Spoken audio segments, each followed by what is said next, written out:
श्री शिवाय नमस्तुभ्यम। भगवान शिव को कहा जाता है देवादिदेव महादेव। भगवान शिव की कृपा से बनी रहती है सुख समृद्धि। शिव मंत्रों के जाप से साधक को मिलता है विशेष लाभ।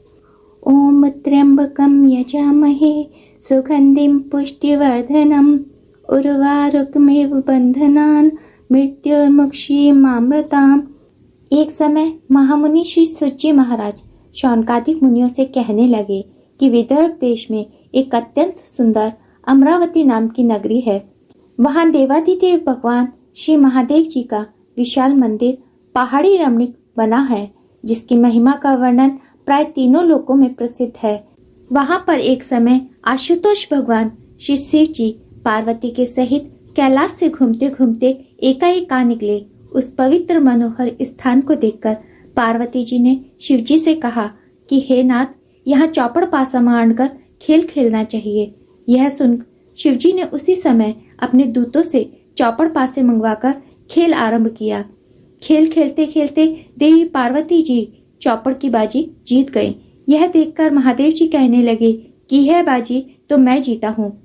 इसके बाद फिर दोबारा खेल खेलना प्रारंभ किया तो फिर भी पार्वती जी जीत गई। तब पार्वती जी ने उस शिवालय का जो गुरुब नाम का पुजारी निकट था उससे पूछा कि अब की बार यह बाजी किसने जीती है, सत्य सत्य कहो, मौन क्यों बैठे हो। तब गुरु पुजारी बोला, यह बाजी शिवजी ने जीती है। ऐसा सुन पार्वती जी ने क्रुद्ध होकर पुजारी को शाप दिया कि तेरे सारे शरीर में कोढ़ हो जाएगा, इसमें विलंब बिल्कुल ही नहीं लगेगा क्योंकि तू असत्य बोला है। इस प्रकार गुरु को भयंकर शाप देकर पार्वती सहित श्री शिव जी कैलाश पर्वत को पधार गए। तदंतर गुरु पुजारी ने अपना शरीर देखा तो सती के शाप से सारे शरीर में कोढ़ ही कोढ़ दिखाई देने लगा। इस महाविकट दुख के कारण गुरु चित्त में चिंता करने लगा कि कहाँ जाऊं, किससे कहूं, क्या उपाय करूं।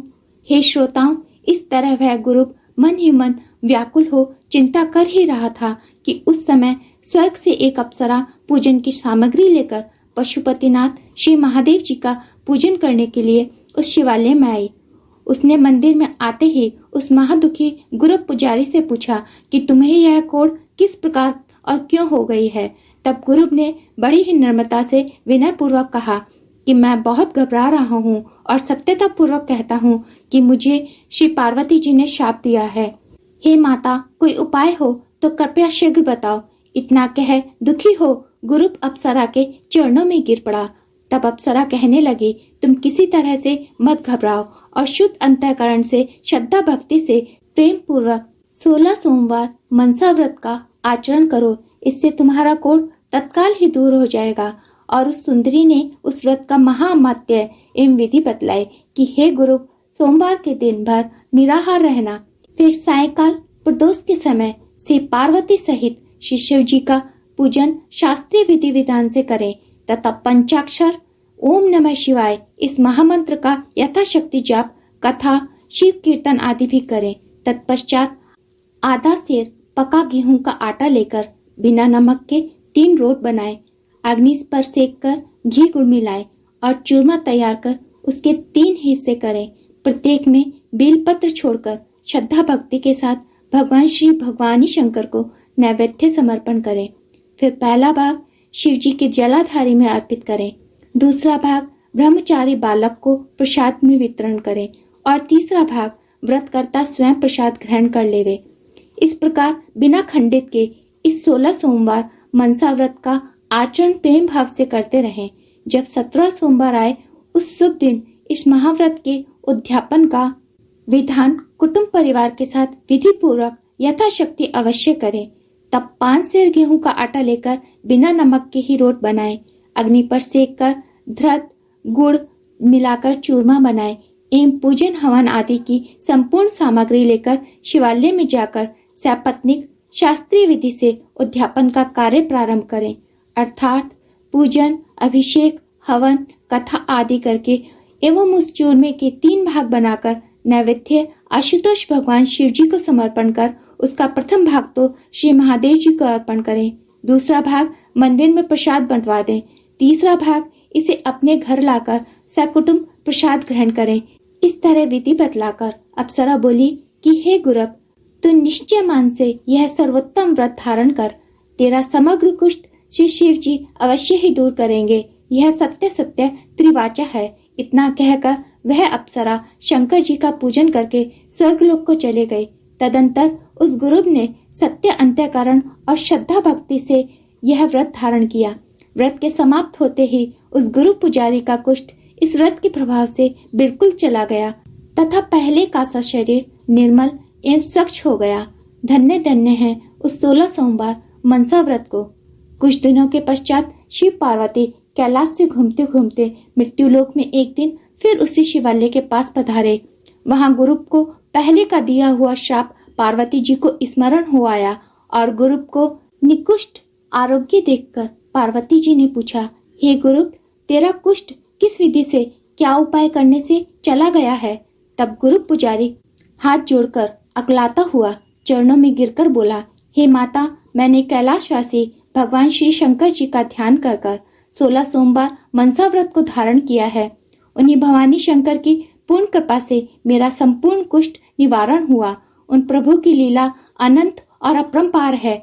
ऐसा कहकर गदगद हो व्रत की विधि आदि से अंत तक वर्णन करने लगा। इस तरह गुरु पुजारी के मुख से व्रत की विधि और महामात्य सुनकर पार्वती अति विस्मित हो मन ही मन कहने लगी कि इस व्रत की महिमा बड़ी ही चमत्कारी है।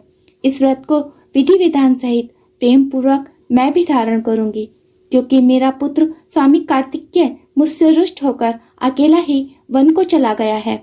वापस शीघ्र आने की कामना से पार्वती जी ने व्रत को करना प्रारंभ किया।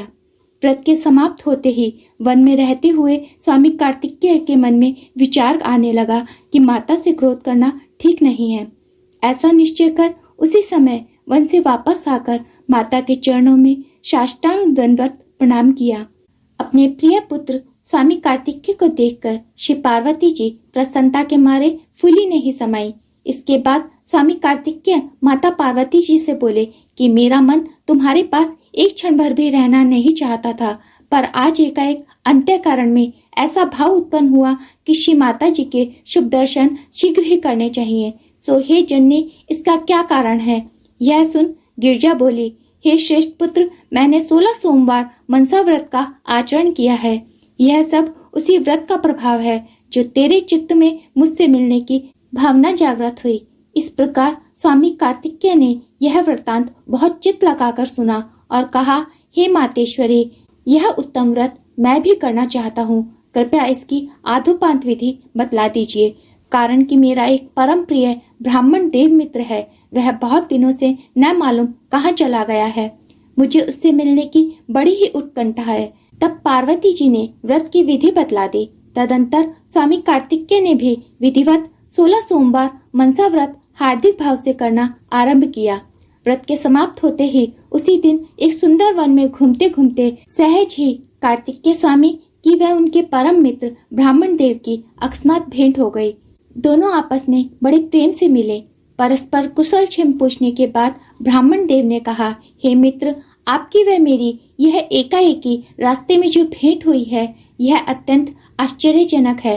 तब स्वामी कार्तिकेय बोले कि हे भ्रात, मैंने एक अद्भुत 16 सोमवार मनसा व्रत किया है। यह इसी व्रत की महिमा का फल है। यह सुन वह मित्र मन ही मन विस्मित होता हुआ कार्तिक स्वामी से कहने लगा, हे प्रिय सखा, मेरी इच्छा श्रेष्ठ विवाह करने की है, इसलिए कृपा मुझे भी इस व्रत के विधि बतला देवे। यह सुन स्वामी कार्तिकेय ने अपने परम मित्र ब्राह्मण को पूर्णतः विधि बतला दी। वह ब्राह्मण व्रत को श्रद्धा भक्ति एवं प्रेम पूर्वक प्रारंभ कर देश देशांतरों में घूमने लगा।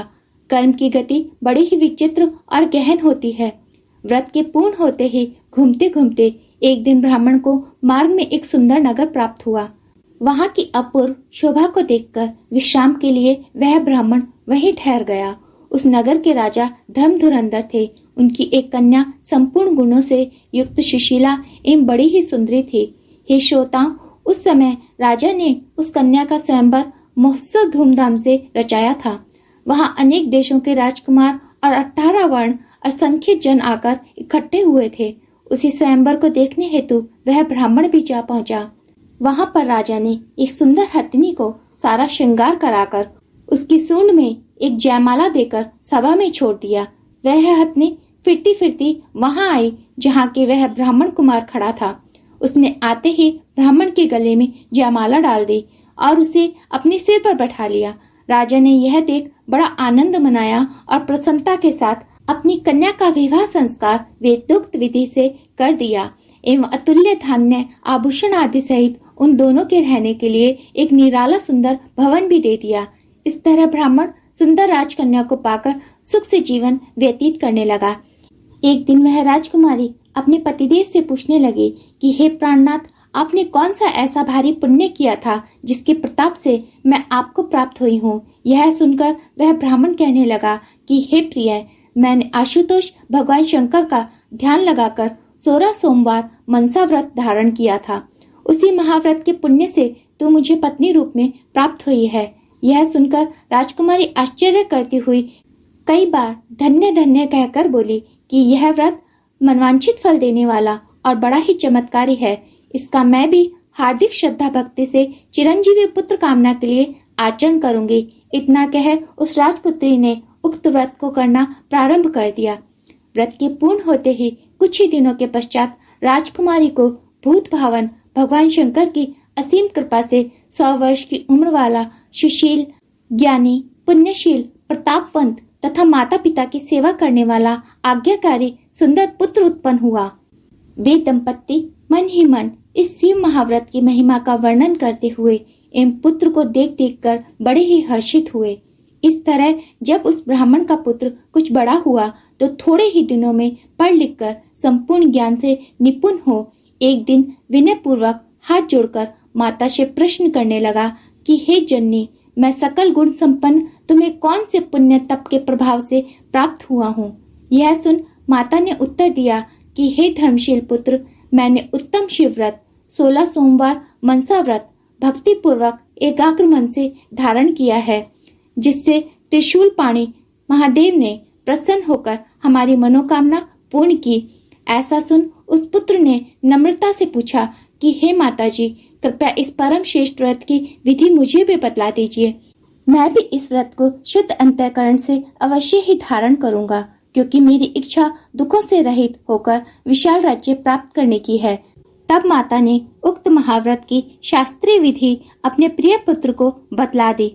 फिर ब्राह्मण के पुत्र ने इस व्रत को यथाविधि करना प्रारंभ किया। व्रत पूरा भी नहीं होने पाया था कि एक विशाल देश के राजा, जिनकी बिल्कुल वृद्धावस्था प्राप्त हो गई थी, उसके कोई पुत्र भी नहीं था, केवल एक कन्या संतान ही थी। उस समय राजा ने सारे राज्य भर में यह घोषणा कर दी कि मैं राज सहित अपनी कन्या स्वयंवर द्वारा प्रदान करूंगा। यह सुन विप्र कुमार भी वहां चला गया और स्वयंवर में भगवान शंकर की कृपा से उस राजकन्या ने सर्वगुण संपन्न उस ब्राह्मण कुमार को चुन लिया एवं नृपति श्रेष्ठ ने वेदोक्त विधि से अपनी कन्या का विवाह संस्कार महोत्सव के साथ उसके साथ कर दिया तथा राज्य के संपूर्ण अधिकार राज्य सहित देकर आप वन में तप करने के लिए चला गया।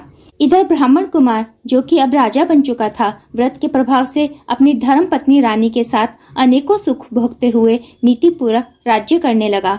उसी समय जब व्रत पूर्ण होने में आया और 17वां सोमवार आकर प्राप्त हुआ, उस शुभ दिन राजा ने अपनी प्रियतमा रानी से सब सामग्री लेकर एवं 5 सेर गेहूं के आटे का चूरमा बनाकर और उसके बराबर 3 भाग करके भगवान शंकर जी के मंदिर में चलने के लिए कहा। तब रानी ने मन ही मन विचार किया कि राजा ऐसी कृपणता क्यों कर रहे हैं।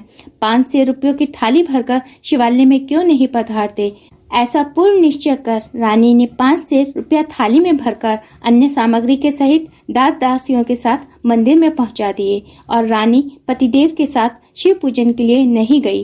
रानी के ऐसा करने पर यह व्रत भंग हो गया और भगवान शिव उसी समय क्रोधित हो गए और दंडी साधु का रूप धारण कर राजा के पास आकर बोले कि हे राजन, तेरी रानी ने शिव व्रत भंग कर दिया है, इसलिए इसको राजमहल से शीघ्र ही बाहर निकाल दे, नहीं तो तेरा सारा राज्य नष्ट भ्रष्ट होकर भयंकर अनर्थ को प्राप्त हो जाएगा। इस प्रकार यति रूप शिवजी राजा से ऐसी बात कर ही रहे थे कि बीच में प्राचीन प्रधानमंत्री गण बोल उठे कि यह राज्य इस रानी के पिता का ही दिया हुआ है, अतः रानी को निकालना बिल्कुल अनुचित है।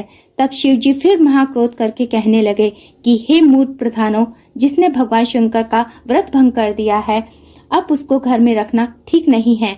तब राजा ने दोनों तरफ का विचार कर उसी समय रानी को राजमहल से बाहर निकाल दिया। रानी बड़ी दीन दुखी होकर अत्यंत शोक के साथ वहां से पांव पैदल ही चल पड़ी। चलते चलते बहुत दूर जाकर एक गांव दिखाई दिया। रानी उस गांव में जाकर एक वृद्धा के घर रहने लगी। वृद्धा रानी को देख प्रसन्न हुई और बोली कि एक कार्य तुझे सौंपती हूँ कि यह रुई के फौले हैं, इन्हें बाजार में ले जाकर बेचा। यह बात वृद्धा की सुनकर रानी हर्षित हो रुई के फौले लेकर बाजार में बेचने को गई, परंतु वहाँ भगवान शंकर जी के प्रकोप से उसी समय ऐसी भयंकर आंधी चली कि रुई के फौले सबके सब उड़ गए। तब रानी ने आकर बुढ़िया से कहा, हे माता, वे रुई के फौले तो अद्भुत पवन के चलने से सबके सभी उड़ गए।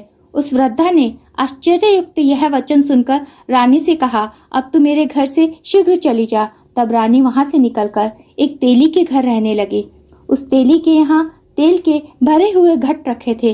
रानी की दृष्टि जब तेल पर पड़ी तो शिवजी के महाप्रकोप से तत्काल ही सब घड़ों का तेल उड़ गया। तेली यह देखकर विस्मित हो कहने लगा कि यह दीन स्त्री मेरे घर में जैसे ही आई है, तेल के भरे घड़ों को देखते ही देखते सबका सब तेल उड़ गया। अतः रानी से बोला, कृपा कर मेरे घर से बाहर निकल जाइए और अन्यत्र कहीं भी जाकर रहिए। यदि तुम मेरे यहाँ रहोगी तो मैं अवश्य ही भिक्षुक हो जाऊंगा। ऐसा कह तेली ने भी रानी को अपने घर से बाहर निकाल दिया। रानी वहाँ से चलते चलते एक नदी के तट पर पहुंची। वहाँ उसकी दृष्टि पड़ते ही उस नदी का सारा पानी तुरंत सूख गया। तब रानी मन ही मन बड़ी आश्चर्य करती हुई विचार करने लगी कि यह सब मेरी ही महापापों का फल है। तदंतर वह रानी नाना प्रकार के महासंकट उठाती हुई एवं मारे मारे चारों ओर वनों में घूमने लगी। फिरते फिरते अकस्मात एक सुंदर निर्मल जल से भरा सरोवर देखा। रानी उस तालाब के समीप आई और जल के ऊपर दृष्टि डालते ही पानी में असंख्य कीड़े पड़ गए। यह देख और भी अधिक व्याकुल होने लगी। उसी समय वहां पर ग्वाल बाल गौवों और बछड़ों को चराते हुए पानी पिलाने के लिए आ गए। उन्होंने भी उस जल के भीतर असंख्य कीड़े पड़े हुए देखे तो आपस में कहने लगे कि यह पानी नहीं पिलाना चाहिए। ऐसा कहकर खाली ही चले गए। इतने में ही वहाँ जल लेने के लिए एक तपस्वी गुसाई महाराज भी आए और उन्होंने जब यह सब देखा तो उनको रानी की दशा पर बड़ी दया आई। फिर कहीं अन्यत्र पानी भरकर एवं उस रानी को अपने साथ ले अपने आश्रम पर आए। गुसाई ने रानी से कहा, बेटी, तू मेरी कन्या के समान है। तेरे लिए अन्न वस्त्र की कोई कमी नहीं है। तू यहाँ स्वस्थ एकाग्र चित्त मन से रह। यह बात सुन रानी उस महात्मा गुसाई जी के आश्रम में रहने लगी। वह आश्रम का समस्त कार्य करती थी, परंतु शिव व्रत भंग करने से अनेकों दुख उठाते हुए खाने पीने की जितनी वस्तुओं को स्पर्श करती उतनी ही चीजों में कीड़े पड़ जाते थे। यह देख गुसाई जी अत्यंत चिंतातुर हो आश्चर्य करने लगे और विचार करने लगे कि अब क्या यत्न करना चाहिए। इस निराश्रित दीन दुखिया अबला पर क्या दोष लगा है। कोई ऐसा उपाय शीघ्र करना चाहिए जिससे इसके सर्व दोषादि संकट निवृत्त हो जाएं।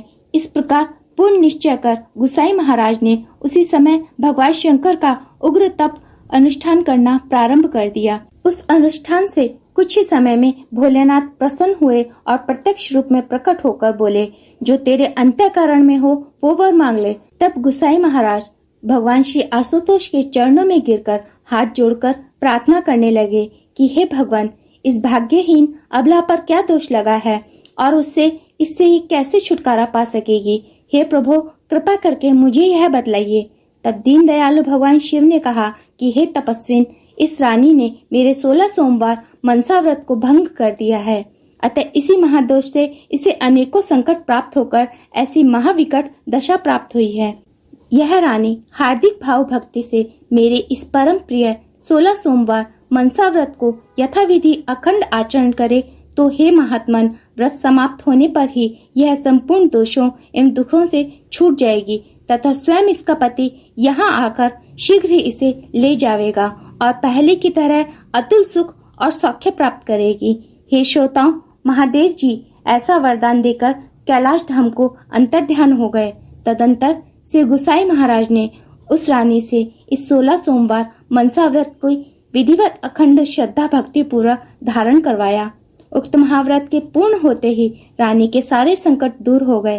अर्थात इस व्रत के प्रताप से उधर कई दिनों से राजा अपने मन ही मन विचार करने लगे कि रानी की खोज कहीं न कहीं कराना चाहिए। ऐसा निश्चय करते ही उन्होंने तुरंत दूतों को बुलाकर रानी को ढूंढने के लिए चारों ओर देश देशांतरों में भेज दिया। दूत रानी को खोजते खोजते वहां आ निकले जहां रानी श्री गुसाई जी के आश्रम पर रहती थी। रानी की व दूतों की परस्पर पहचान हुई। फिर दूतों ने जाकर रानी के संपूर्ण शुभ वृतांत राजा को आधोपांत कह सुनाए। दूतों से यह सब संवाद सुनकर राजा बहुत ही प्रसन्न हो प्रधानमंत्री सहित उस वन में जाकर गुसाई महाराज से मिले और रानी को अपने साथ लेकर चलने को तैयार हुए। उस समय राजा ने गुसाई जी को वस्त्र आदि भेंट कर नम्रता से प्रार्थना कर क्षमा याचना की। तब गुसाई जी ने राजा से कहा, हे राजन, मैंने आज तक इस रानी को अपनी कन्या के समान रखकर पालन किया है, अब आप इसका पालन करना। इतना कह गुसाई महाराज गदगद हो गए। उस समय रानी राजा ने श्री गुसाई महाराज के चरणों में साष्टांग नमस्कार कर एवं मधुर वाक्यों से उनका समाधान कर रानी राजा सहित रथ में बैठकर अपने नगर में आए और चारों ओर नगर में आनंद महोत्सव की बधाई घर घर होने लगी। राजा रानी के आते ही राजभवन में अनेक तरह के बाजे बजने लगे व मंगल नृत्य गान होने लगे। इस प्रकार का महोत्सव राजा ने बड़ी प्रसन्नता पूर्वक किया और उसी समय ब्राह्मणों को भोजन, दान दक्षिणा एवं अतिथि याचकों को मनचाहा नाना प्रकार का दान धन धान्य के सहित देकर प्रसन्न किया। इस तरह राजा रानी की भेंट होने से सब प्रजा को बड़ा हर्ष हुआ और राजा निष्कंटक धर्म व नीति पूर्वक राज्य करने लगा। सूत जी महाराज इस प्रकार शौनकादिक मुनियों को कथा सुनाते हुए कहने लगे कि इस 16 सोमवार मनसा व्रत को पृथ्वी पर कोई भी जन श्रद्धा भक्ति एवं यथाविधि से आचरण करेगा, उस पर आशुतोष भगवान श्री शिव जी शीघ्र ही प्रसन्न होकर उसके जन्म जन्मांतरों के समस्त पाप दोष, दरिद्रता, रोग व सर्व संकट आदि का निवारण करेंगे तथा जो कोई मनोकामना धर आदर सहित व्रत को पूर्ण करेगा, उसकी समस्त मनोकामना पूर्ण सफल होवेगी। यह बिल्कुल ही सत्य है। हे श्रोताओं, इस शिव महाव्रत को हार्दिक भाव से अखंड धारण करने पर अतुल्य धन धान्य, पुत्र पौत्र आदि, कन्या, यश, आरोग्य एवं आयु की वृद्धि होकर इस लोक में अनेकानेक सुख भोग कर अंत में परम पद यानी कि शिवलोक को प्राप्त होता है। तथा इस कथा को जो कोई भी श्रद्धा पूर्वक एकाग्र मन से सुनेगा अथवा सुनाएगा, उस पर भी उमा महेश सदा प्रसन्न रहते हैं। श्री व्यास जी महाराज श्रोताओं से विनय करते हैं कि यह उत्तम व्रत एवं कथा आदिकाल से है और इस कथा को ध्यान पूर्वक सुनने वालों की सभी मनोकामनाएं भगवान आदि शंकर अवश्य ही पूर्ण करते हैं। ओम श्री सांब सदाशिव प्रणमस्तु। ओम नमः शिवाय।